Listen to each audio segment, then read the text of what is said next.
Un ancien pilote du corps des marines américains, considéré comme complice d'un pirate informatique chinois, a été arrêté en Australie. TikTok admet avoir partagé des données d'utilisateurs européens avec du personnel en Chine. Joe Biden face à Donald Trump.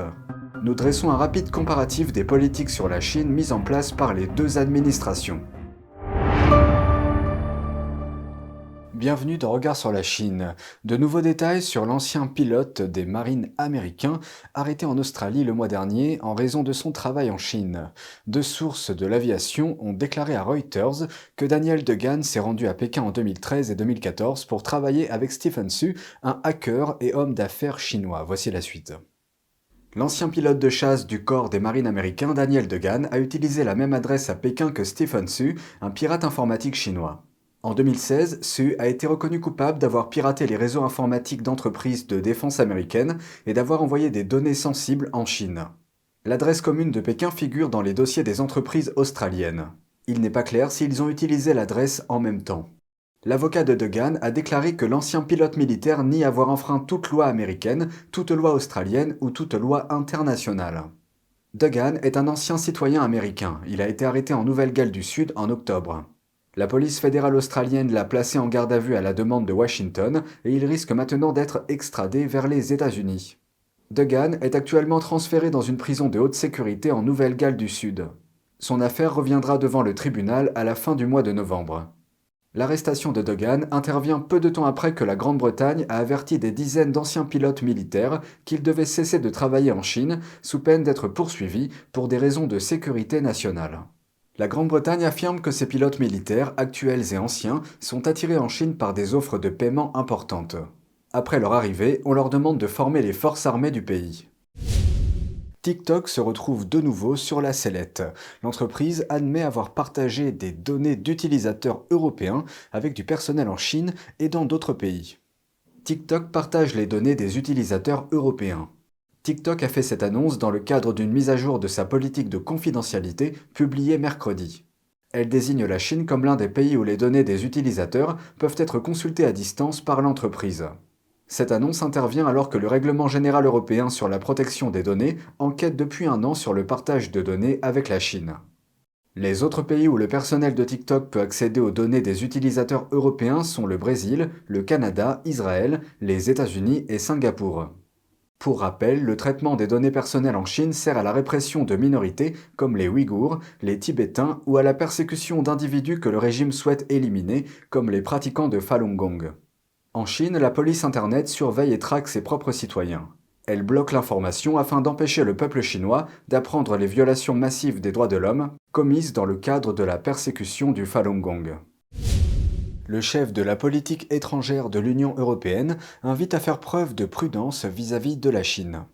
Le haut diplomate Josep Borrell a déclaré « Il est clair que la Chine est en train de consolider une nouvelle ère de sa politique extérieure et sur le plan intérieur, elle est en train de s'affirmer davantage et de se diriger vers l'autonomie. » Il a ajouté que les démocraties occidentales souhaitent réduire leur dépendance à l'égard de la Chine. Mais pour l'instant, de nombreux États membres de l'UE entretiennent une relation économique forte avec la Chine. Borrell a fait remarquer qu'il ne pense pas que ces pays puissent mettre la Chine et la Russie sur le même plan. Donald Trump et Joe Biden, des politiques radicalement différentes et une vision des relations avec la Chine qui diffère aussi grandement. Voici un comparatif mis à jour des deux administrations en ce qui concerne la Chine. Premier point sur la liste, le commerce. Donald Trump a déclenché une guerre commerciale avec la Chine en imposant des droits de douane sur des produits chinois d'une valeur de plus de 360 milliards de dollars. À l'époque, les États-Unis achetaient plus de marchandises à la Chine que l'inverse. Trump a utilisé les sanctions pour faire pression sur Pékin afin qu'il achète davantage de produits américains. Les deux pays ont fini par signer un accord commercial. Dans le cadre de celui-ci, Pékin a accepté d'acheter pour plus de 200 milliards de dollars de marchandises américaines. Ensemble, nous faisons table rase des erreurs du passé et offrons un avenir de justice économique et de sécurité aux travailleurs, agriculteurs et familles américains.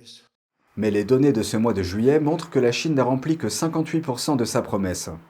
Jusqu'à présent, Joe Biden a maintenu les tarifs douaniers en place. L'administration actuelle a reporté sa décision sur l'abandon ou non des droits de douane. Cela est toujours en cours d'examen. Les collaborateurs de Biden sont divisés sur la question. Sur le front de l'investissement, Trump a interdit aux entreprises et aux citoyens américains d'investir dans des entreprises liées à l'armée chinoise. Selon son décret, ces entreprises lèvent des capitaux en vendant des titres à des investisseurs américains. Mais en réalité, ces transactions soutiennent le développement militaire de la Chine. Biden a modifié ce décret et a maintenu les principales dispositions en 2021.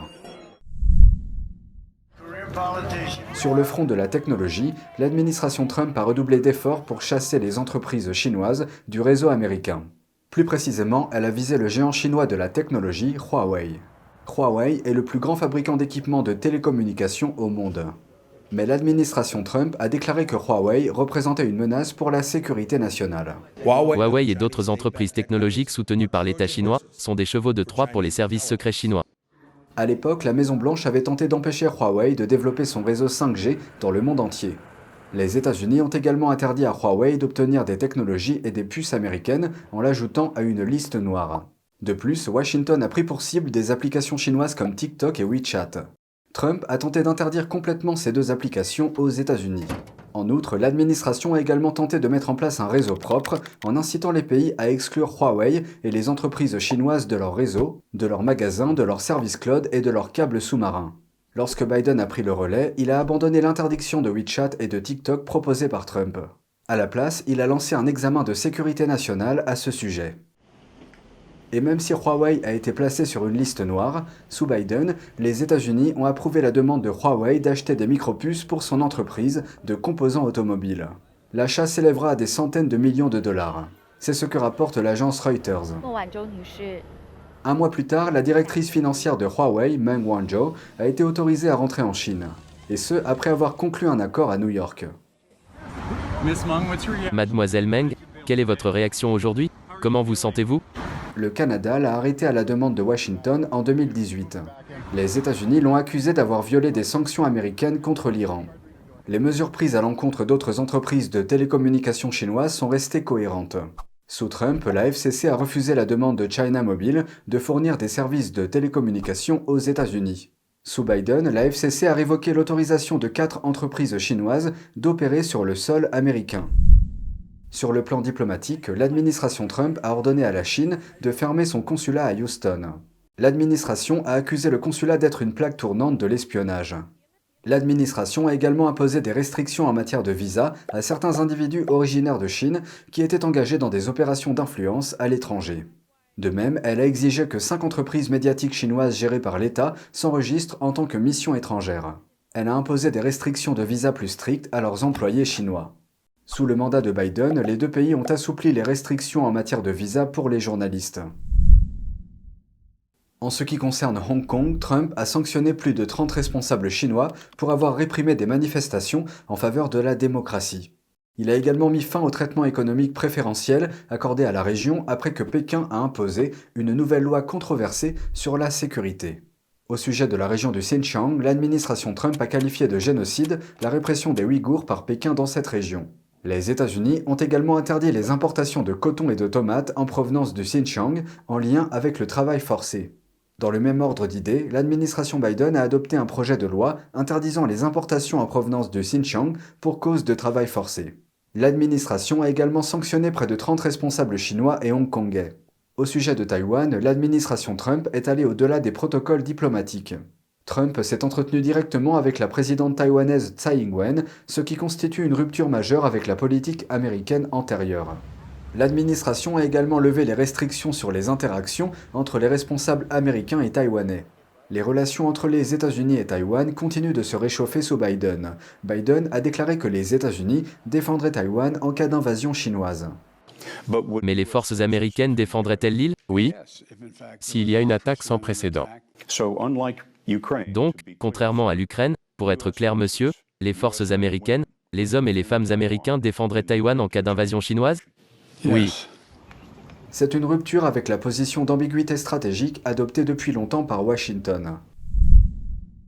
Sous la direction de Biden, les États-Unis et la Chine se sont engagés à coopérer sur les questions climatiques au cours de la prochaine décennie. Mais la Chine a interrompu les discussions sur le climat après la visite de la présidente de la Chambre des représentants Nancy Pelosi à Taïwan. Mesdames et messieurs, la présidente et la présidente de la Chambre sont arrivées. Le régime chinois a également suspendu la coopération dans la lutte contre les drogues illégales comme le fentanyl. Plus de 70 000 Américains sont morts du fentanyl l'année dernière.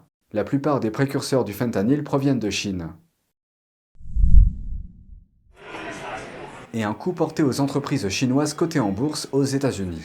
Sous la présidence de Trump, les États-Unis ont adopté une loi visant à retirer les entreprises chinoises du marché boursier américain si elles n'ouvrent pas leur livre de compte aux régulateurs américains 3 années de suite. Les négociations se sont poursuivies sous Biden. Les deux parties ont conclu un accord en août permettant aux entreprises chinoises de partager davantage d'informations avec les régulateurs américains. Dans le domaine des semi-conducteurs, l'administration Biden a imposé de nouvelles restrictions à la Chine. Il est maintenant interdit aux entreprises de vendre des micropuces informatiques avancées et des équipements de fabrication de puces à la Chine sans licence. Washington a également adopté un projet de loi. La motion est adoptée. Réserver plus de 50 milliards de subventions pour stimuler l'industrie nationale des semi-conducteurs. Et ce n'est pas tout. L'administration a mis plus de 600 entreprises chinoises sur liste noire. Les raisons varient, allant du problème de l'aide à l'armée chinoise à l'implication dans des violations des droits humains. C'est tout pour aujourd'hui, merci d'avoir suivi Regard sur la Chine. On se retrouve demain pour une nouvelle émission. Prenez soin de vous et à bientôt.